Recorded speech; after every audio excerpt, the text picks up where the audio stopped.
Glória a Deus por sua vida. Estamos com essa responsabilidade de trazer a mensagem do Senhor para todos nós. E queremos entregar primeiramente a Deus através de uma oração para que Ele esteja no controle, nos dando sempre discernimento, sabedoria, né? Entendimento, para recebermos dEle diretamente a palavra. Então vamos orar. Nosso Deus e Pai, nós te louvamos porque a Tua palavra é saúde espiritual para cada um de nós. A sua palavra é uma bússola, Pai, que nos orienta, que nos dá direção, orientação. E queremos pedir a Tua bênção nesse tempo aqui, Pai, de palavra, de mensagem. Nós transmitimos esse conteúdo, Pai, mas é o Teu Santo Espírito que traz o entendimento, Pai. Nós ensinamos, mas é o Teu Santo Espírito que convence, que revela, Senhor. Por isso queremos pedir a Tua bênção no nome de Jesus, Senhor. Amém. Amém.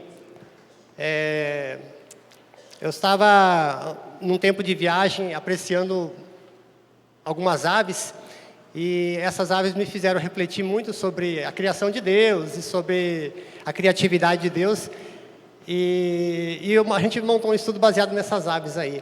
Fala uma ave que você admira, que você gosta muito aí. Quem gosta de aves? Águia? Arara? Que legal. Outra ave aí que vocês gostam? Pavão, legal, quantos gostos diferentes, né? Mas a ave que a gente vai falar hoje é a pomba. Essa pomba aí a gente vê bastante referência de pomba na Bíblia. Então, por que não estudarmos sobre pomba e fazermos uma correlação com o que a palavra nos ensina sobre pomba, né? Deus é magnífico, né? Ele utiliza de todos os meios para nos ensinar.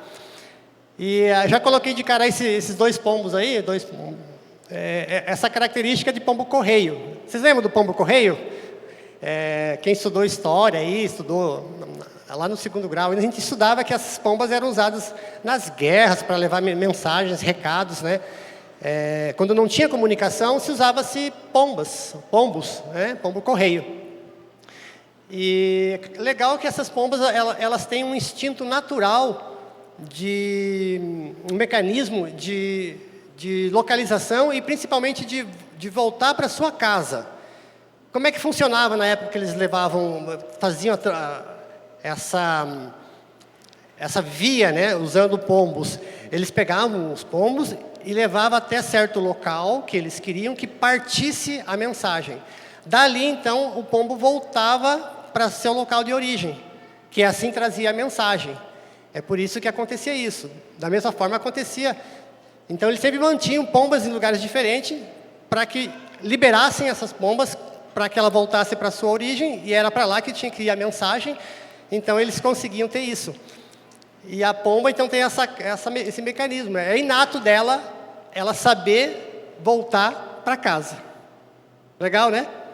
Voltar para casa, para o seu ninho, seu lugar de origem.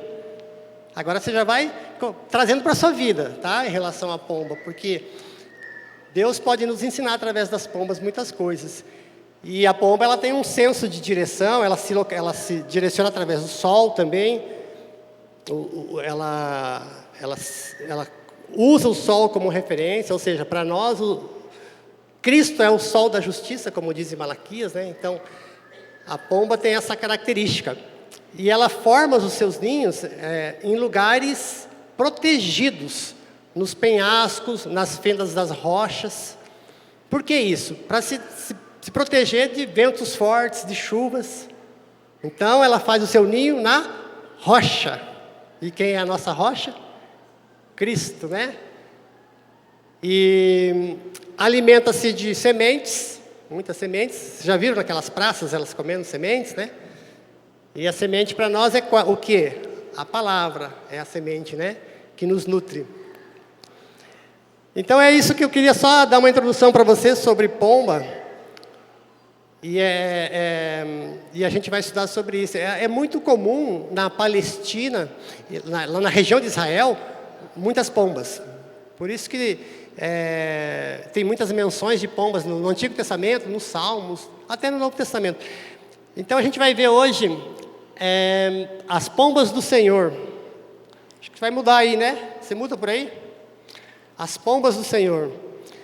Quem lembra aí na Bíblia a primeira menção de pomba? quando você lê a Bíblia, onde é que você leu pela primeira vez pomba? Quem é estudioso de Bíblia aí? Da arca, né? Não precisa nem ser muito estudioso, só vai lá em Gênesis e já vai lembrar o que aconteceu lá.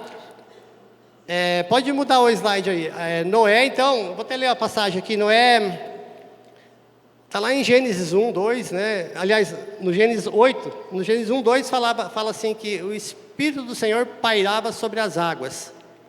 Não vou dizer para você que o Espírito do Senhor estava pairando lá como essa pomba, mas assim, quando paira, a gente sempre lembra de um sobrevoo, né? Mas Deus usa a pomba para representar sempre o Espírito Santo. E aqui, lá em Gênesis, a gente vê isso. Ó. Noé esperou mais 7 dias e soltou novamente a pomba. Ao entardecer, quando a pomba voltou, trouxe em seu bico uma folha de oliveira. Pode trocar o slide aí? Ou libera para eu passar aqui? O que fica melhor? Tá, legal. Então, ele soltou a pomba, ela voltou com um bico de ramo de oliveira. E quando você lê na Bíblia oliveira, já remete rapidamente para Jesus Cristo, porque Cristo é a oliveira ali, né? Ele é a raiz da oliveira. E lá em Romanos 12 a gente vê muita citação de oliveira falando sobre Israel. A Israel de Deus. Tanto é que as tribos que foram dispersas do norte, as 10 tribos, depois elas são enxertadas novamente nessa oliveira. É chamada de oliveira brava, que é enxertada na oliveira legítima, na oliveira original ali, né? A Israel de Deus, né? Que é agora judeus e gentios em Cristo, fazendo essa oliveira. E quando você lê a oliveira também, você lembra de Cristo no jardim do Getsemane. Então, é como se ali representasse essa pomba trazendo a oliveira, trazendo uma mensagem do Senhor que Cristo viria, que haveria esse azeite, essa unção do Espírito Santo, a alegria do óleo que é derramado, a função também do azeite de acender a menorá lá no tabernáculo. Mas antes de ter o óleo, há necessidade de tirar a azeitona da oliva, né? E para tirar e fazer o azeite, o que precisa? Prensar, né? Prensar até sair o azeite. Ou seja, a oliveira representa o sacrifício de Cristo também, que ele foi ali no jardim do Getsemane, mostra muito bem isso. Ele agonizando ali, ele foi prensado. Não verteu o azeite dele, não verteu sangue e água, mas assim, essa prensa no jardim das oliveiras representa que extraiu o Espírito Santo para depois ele derramar na sua igreja, né? Lá em Pentecostes já, as primeiras chuvas, as chuvas temporã. E depois há uma promessa de Deus derramar novamente esse Espírito Santo nas chuvas serôdias, ou seja, quando se aproximar da volta de Cristo. Então, na primeira vinda, ele faz essa menção, há essa ação de derramar o Espírito Santo, e depois um derramar mais abundante, né? Que é a chuva da colheita. Primeiro a chuva de germinação, uma chuva mais branda, e depois uma chuva de colheita. E é isso que estamos esperando, essa é a nossa esperança, desse avivamento, para a gente poder se preparar para a volta de Cristo. Amém? E essa pomba, então, ela voltou com a oliveira, mas depois ele soltou novamente essa pomba, e essa pomba não voltou mais. Né? A pomba não voltou mais. Por quê? Porque achou onde pousar, Mas ela aparece novamente, essa pomba, na Bíblia, né? Será que é a mesma pomba que apareceu lá quando Cristo foi batizado no Jordão? Foi ali que ela voltou? Né? Logicamente não a mesma pomba, assim, mas é só representando que a pomba foi e não voltou, mas voltou em Cristo. É uma ligação que a gente pode fazer, né? Muito bem. Mas algo aconteceu lá depois de Gênesis. A gente sabe ali, né? O primeiro casal de pombinho, né? Da Bíblia. Quem lembra qual é o primeiro casal de pombinho? Adão e Eva, né? Quando você casou, você colocou no bolo aquele casalzinho de pombinho lá? Lembra que você colocava, né? Não sei se coloca ainda. Mas o primeiro casal de pombinhos, Adão e Eva, foram enganados por Satanás. Pode passar aí, fazendo um favor, o slide. E nesse engano eles foram presos Presos no quê? Na própria transgressão que foi cometida, né? Na quebra da instrução, da orientação de Deus. E isso que acontece, né? O que representa essa gaiola? Representa o engano e o pecado, né? Aqui fala na passagem de Oséias 7:10. Efraim é como uma pomba, facilmente enganada e sem entendimento. Uma hora apela para o Egito e outra hora apela para a Síria, ou volta para a Síria. Efraim aqui está representando as 10 tribos do norte, que foi a casa de Israel. Quando você estuda as 2 casas de Israel, você vê a casa de Judá, que são as 2 tribos do sul, Judá e Benjamim, e as 10 tribos do norte, representada, liderada por Efraim. Por isso que ele se refere a Efraim. E essas 10 tribos foram dispersas, foram espalhadas nas nações.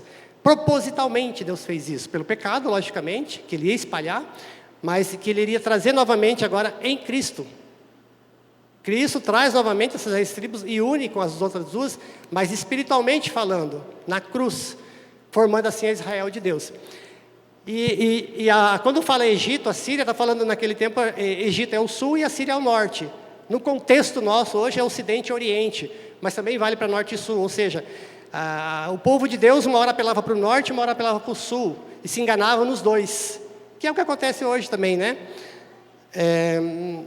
E também a gente vê aí o pecado. Ao meio-dia tropeçamos como se fosse noite, entre os fortes somos como mortos, todos nós urramos como ursos, gememos como pombas, porque nossas transgressões se multiplicam perante ti. Então aqui a gente vê por que esse casal e todos os demais na sequência foram ou estão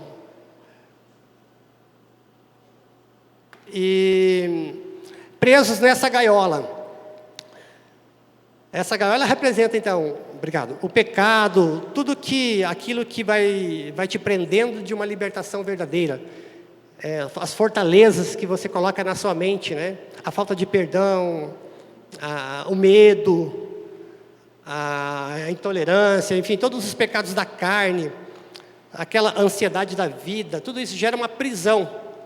E principalmente as mentiras de Satanás, como ele fez lá no primeiro casal de pombinho, que prendeu naquela gaiola, e acontece hoje, mas nós temos uma notícia boa para transmitir para você que ainda está numa gaiola.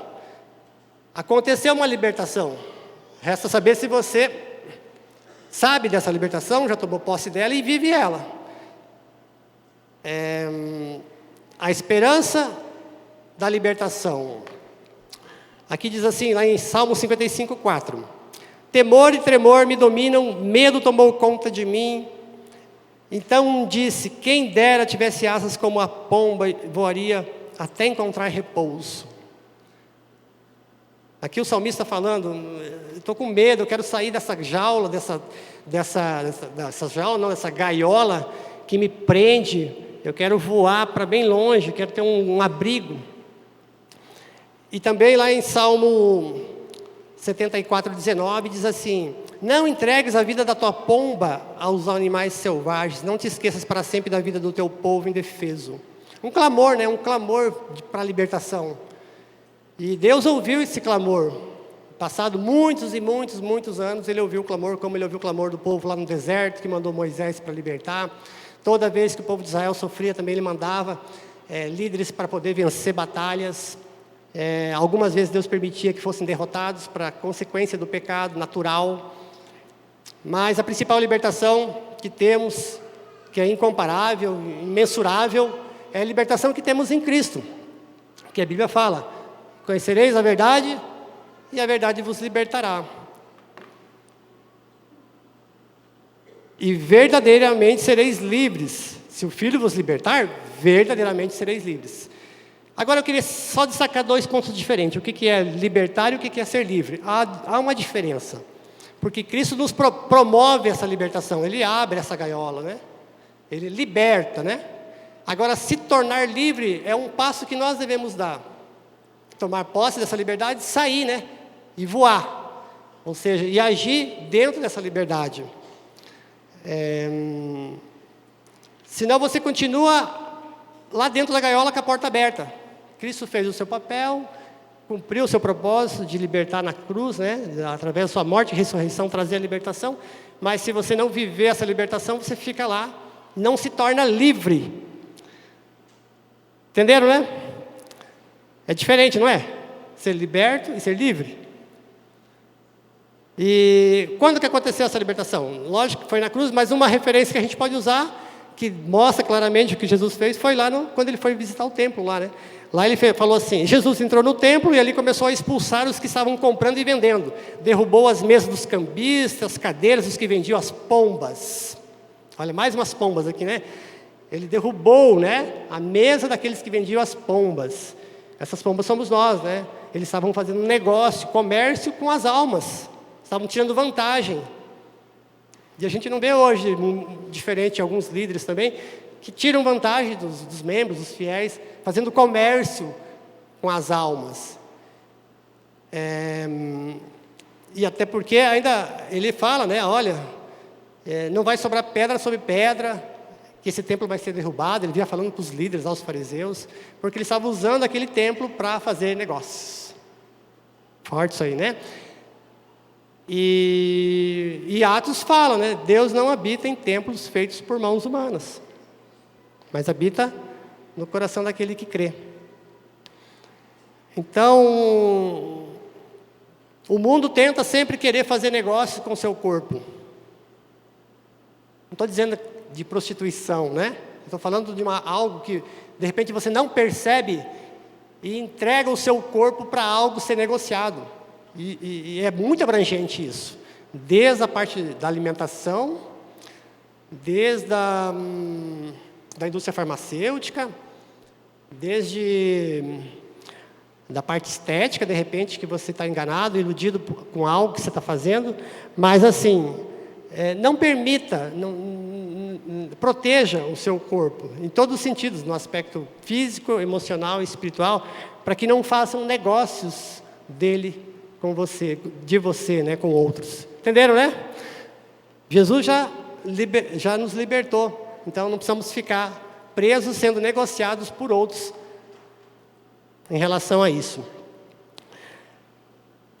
E também ele nos libertou para quê, então? Nos tornamos livres, nos libertou para vivermos essa liberdade, mas agora você vai ficar animado porque ele nos libertou para nos amar, né, nos amar.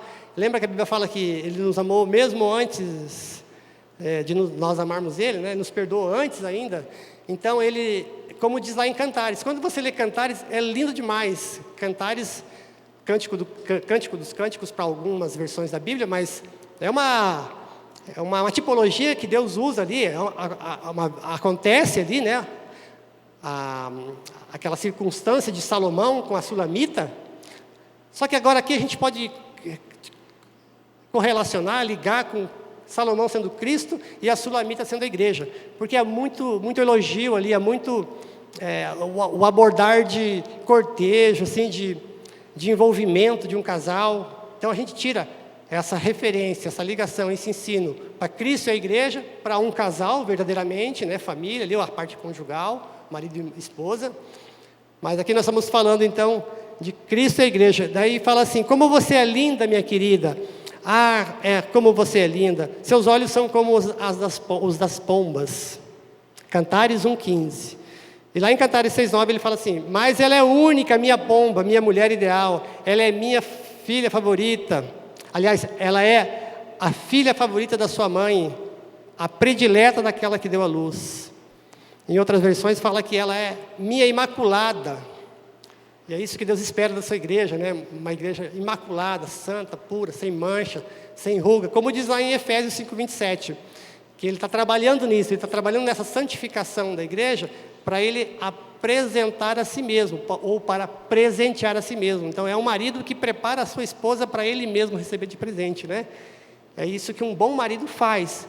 Sempre está ali investindo naquela esposa para que ela se torne o melhor presente para ele. Então, a mulher ideal que está na tua cabeça é o que você vai fazer com ela, para ser o seu melhor presente, amém? É o papel do homem, então, investir, para que realmente você possa celebrar um presente que você está esperando, né? Então Deus fala aqui na sua palavra, em Colossenses, que é para ser amada e protegida. E a gente vê isso, a expressão do seu amor na cruz, e agora a gente pode retribuir essa expressão desse amor. Salmo 91, 1:4 fala assim: buscai viver no rochedo, sede como a pomba, que se aninha nas beiras seguras dos penhascos. Para quê? Para receber proteção, né? E daí lá em Salmo 91, a gente já conhece esse Salmo. Quem conhece Salmo 91? Sabe de cor, né? Ou alguns até mantém aberto lá, mas fica lá e não dá sequência. Mas vamos ler aqui, ó. Aquele que habita no esconderijo do Altíssimo, a sombra do Onipotente, descansará. Direi do Senhor, Ele é meu Deus, o meu refúgio, a minha fortaleza, e nele confiarei, porque Ele te livrará do laço do passarinheiro, da peste perniciosa. Ele te cobrirá com as suas asas, ou com as suas penas, debaixo de suas asas, e te confiarás, e sua verdade será o teu escudo e seu broquel. Amém? Esse salmo é lindo, né? Então a orientação de Deus, Ele dá uma orientação aqui: buscar e viver no rochedo. O rochedo é Cristo. Cristo é um lugar. Então quando você vive em Cristo, você vive nessa fenda da rocha. E é assim que Ele consegue te livrar do laço do passarinheiro. Amém? Só assim. Se você ficar com uma pombinha distraída, inofensiva, assim como a palavra fala, sede inofensiva como uma pomba, mas assim, sem aquela malícia, sem ser arisca e ficar ali dando sopa, o que vai acontecer? Laço do passarinheiro. Ou, de repente, você já está voando bem, mas quer fazer voos rasantes, né? Se exibir para outros pombos, e fazer voos rasantes, é perigoso de cair no laço do passarinheiro. E vocês sabem do que eu estou falando, né? O laço do passarinheiro é as armadilhas de Satanás. E depois de preso, aí você tem que trabalhar novamente para essa libertação, né? Então não desperdice a libertação que Cristo já promoveu na cruz, né? Muito bem. Então, se Deus, Jesus Cristo aqui, nos tornou livres para sermos amados e protegidos por Ele, agora temos a obrigação, a responsabilidade, o privilégio, a atribuição, o propósito, né, de cumprir aquilo com que nós somos chamados. Aquilo que aquele pombo correia que a gente colocou no começo foi domesticado. Hoje estamos sendo domesticados pelo Espírito Santo. Para quê? Para que possamos levar a mensagem de Deus, como Jonas fez. Aliás, no começo Jonas... Você sabia que a palavra Jonas, a gente foi investigar aqui, estudar, que Jonas significa pomba? Jonas significa Ioná, que significa em hebraico pomba. Olha só, né? Por que será, né? Tem um propósito por trás. Porque Jonas era para levar uma mensagem de paz. Deus estava ali se reconciliando com Nínive, com os povos. Deus falou: vá para Nínive e fale para eles se arrependerem, porque eles podem receber o perdão. Daí eu não vou aniquilar a cidade, porque a transgressão está muito grande. Então vá, Jonas. Jonas, numa atitude de rebeldia, a gente vê lá no capítulo 1, não foi. Você conhece a história. E ele foi para outro lugar, para Damasco, né? O que acontece? Aí você já sabe que ele é jogado no mar lá, e a baleia, um peixe gigante, engole ele. Mas no capítulo 3, depois que ele passou esse sustinho, né? Ele entendeu que a missão dele, que era levar a mensagem. Aí ele foi. E olha só, se você ler o livro de Jonas também, você vai entender que ali, Jonas, o capítulo 1, é o primeiro Adão. É o primeiro homem, é a velha criatura nossa. É o homem antigo, né? Rebelde, resistente, desobediente, que não queria obedecer ao Senhor. Jonas, o capítulo 2, é aquele que representa Cristo, né? Que foi engolido por um peixe. Até os fariseus perguntam: dá um sinal para a gente aí que você é o Filho de Deus, não sei o que, para a gente saber se é verdade. E Jesus ainda fala: não vou dar nenhum sinal, a não ser aquele que foi falado já, o sinal de Jonas. Ou seja, eles entendiam, né? Eles sabiam que Jonas tinha feito, que ficou no ventre de um peixe por 3 dias, né? Então, e ali a fúria do mar se acalmou, né? Quando ele é jogado no mar.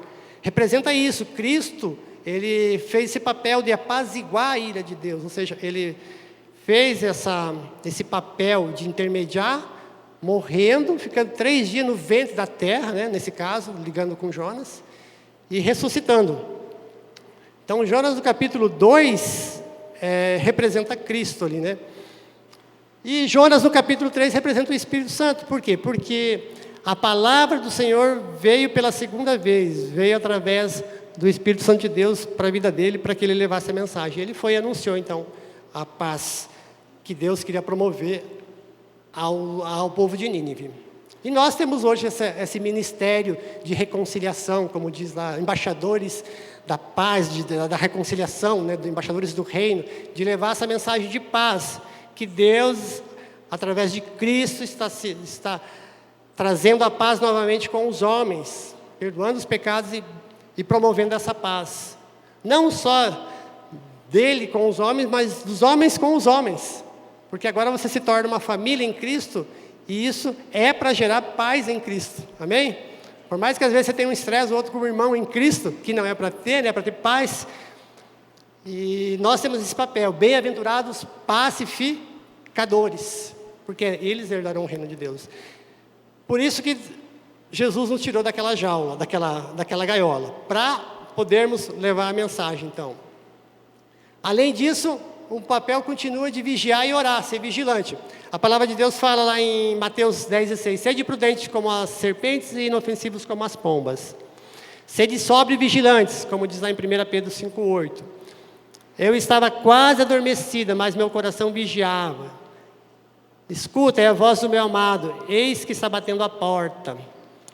Ali ela fala, lá em Cantares fala que ela estava quase adormecida, né? Não dormiu, mas ficou vigilante ali, esperando. E eis que o meu noivo, meu amado, está batendo a porta. Lembra lá em Apocalipse? Eis que estou à porta e bato. Se alguém ouvir a minha voz e abrir, eu entrarei e cearei com ele, farei morada nele. Enfim, ele faz essa promessa de estar junto com a sua noiva, né, que somos nós.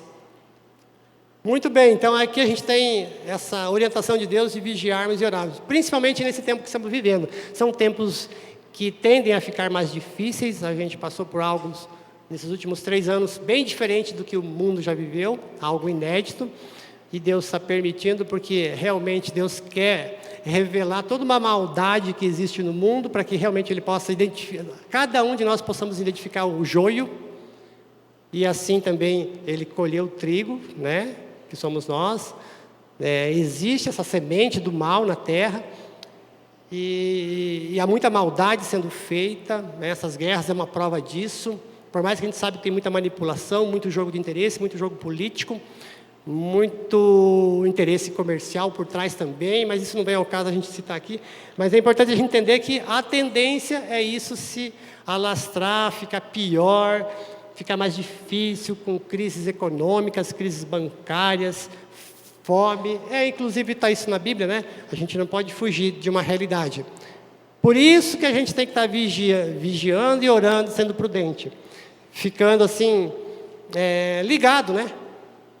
Ficando, como é que eu vou dizer assim, prudente, ficando analítico, sempre ponderando, sempre analisando, sempre discernindo, pedindo para Deus dar discernimento para discernir as circunstâncias, discernir as pessoas, discernir os espíritos, porque o inimigo vai se aproveitar e colocar situações que às vezes pode nos enganar e fazer a gente cair numa armadilha. Então, julguem sempre, não de julgar as pessoas, mas julguem, façam um julgamento analítico de que Deus quer que o seu povo seja um povo inteligente, um povo com conhecimento. Inclusive ele fala lá em Oséias, o meu povo perece por falta de conhecimento. Então precisa buscar o conhecimento, precisa buscar o entendimento para poder discernir. Vejam bem, Jesus não fala assim, meu povo perece por causa do diabo. Meu povo perece por falta de conhecimento. O inimigo usa da ignorância do povo de Deus para destruir o povo de Deus, o Filho de Deus, entenderam? Então, se você tem o conhecimento, tem a fé, está em oração, está vigilante, perseverando, você não vai ser enganado, você vai ter força suficiente para resistir às artimanhas do inimigo.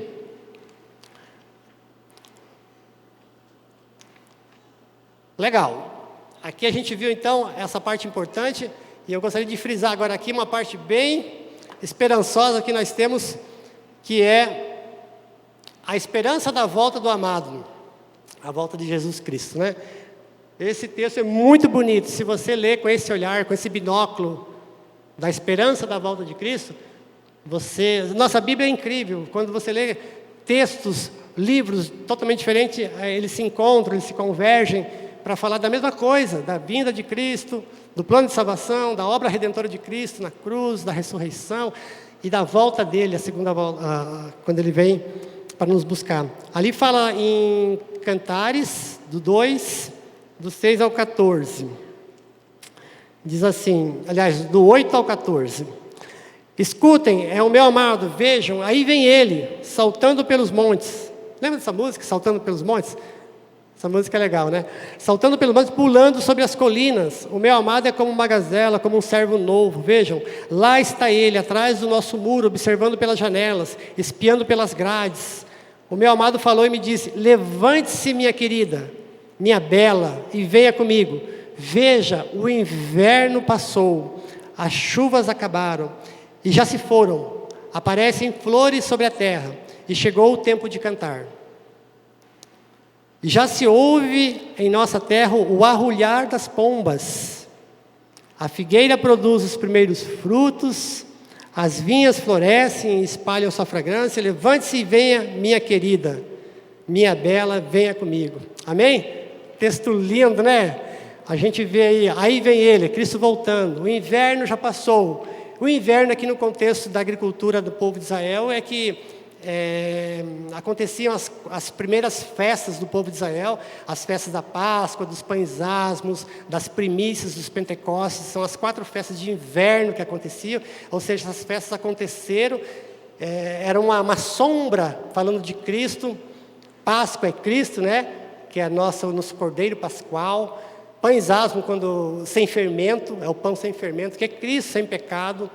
Primícias, é Cristo sendo apresentado a Deus como as primícias dos que morrem ali e dormem. Nós também seremos ressuscitados como Ele, sendo o restante dessa colheita. Então o sacerdote apresentava as primícias para Deus, e Deus santificava aquelas primícias, e assim toda a colheita era santificada. Assim ilustrando como Deus faz conosco, né?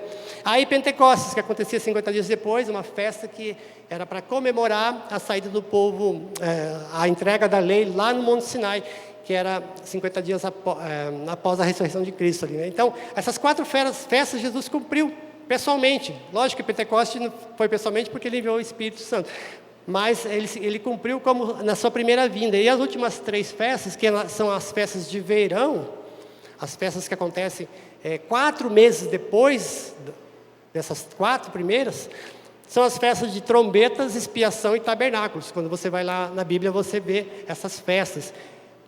Trombetas fala da preparação, do anúncio, dos atalaias anunciando a volta do rei. Preparação também para a batalha, porque sempre se tocava a trombeta para anunciar uma batalha, que é o que o povo de Deus está fazendo hoje, anunciando para se preparar para as batalhas. Já estamos em batalha espiritual há muito tempo, mas isso vai se acentuar. E a volta do rei. E tabernáculos, expiação, que é quando o sumo sacerdote sai do Santo dos Santos para expiar os pecados lá no tabernáculo, e tabernáculos, que é para levar o povo então para celebrar essa festa aqui, lembrando que moravam em tendas. E quando fala que a figueira produz os primeiros frutos, logo vem na mente aquela passagem de Mateus 24, que é o discurso escatológico de Jesus, falando sobre a volta dele. Ele fala assim: logo em seguida a tribulação daqueles dias, o sol escurecerá, a lua não dará sua claridade, as estrelas cairão do firmamento e os poderes do céu serão abalados. Então aparecerá no céu o sinal do Filho do Homem, todos os povos da terra se lamentarão e verão o Filho do Homem vindo sobre as nuvens do céu com poder e muita glória, e ele enviará os seus anjos como um grande clangor de trombeta, os quais reunirão os seus escolhidos dos 4 ventos e de uma e outra extremidade dos céus. Aprendei, pois, a parábola da figueira. Quando os seus ramos se renovam, as suas folhas brotam, sabeis que está próximo o verão. Assim também vós, quando virdes todas essas coisas, sabeis que está próxima às portas. Amém?